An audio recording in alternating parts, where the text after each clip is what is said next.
Hi అండి, welcome to my channel. ఈరోజు paneer masala gravy prepare చేస్తున్నాము. ముందుగా స్టవ్ వెలిగించుకొని పన్నీర్ని వేయించుకోవాలి. పన్నీర్ని పక్కకు పెట్టేసి కడాయిలో మసాలా దినుసులు, ఉల్లిగడ్డలు, పచ్చిమిర్చి, అల్లం వెల్లుల్లి పేస్ట్ వేసుకోవాలి. మిశ్రమం బ్రౌన్ కలర్ వచ్చేంత వరకు వేసుకోవాలి. అదే మిశ్రమంలో ఉప్పు, కారం, పసుపు వేసుకోవాలండి. అంతకుముందు సిద్ధం చేసుకున్న మన కాజు పేస్ట్ కూడా వేసుకోవాలి. ఆ మిశ్రమం సిమ్లో పెట్టి ఉడికించుకోవాలి. అది ఉడికిన తర్వాత టమాటాలు కట్ చేసుకొని పచ్చివాసన పోయేంత వరకు ఆయిల్లో డీప్ ఫ్రై చేసుకోవాలి.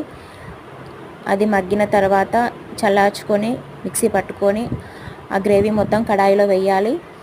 తర్వాత ధనియా పౌడర్, గరం మసాలా, కొంచెం కసూరి మెంతి, నెయ్యి పైనుంచి వేసుకోవాలి. అంతే, గుమగుమలాడే మసాలా పన్నీర్ గ్రేవీ తయారైనట్టే. చాలా బాగుంది కదా, మీరు కూడా చూసి నేర్చుకోండి. Thank you.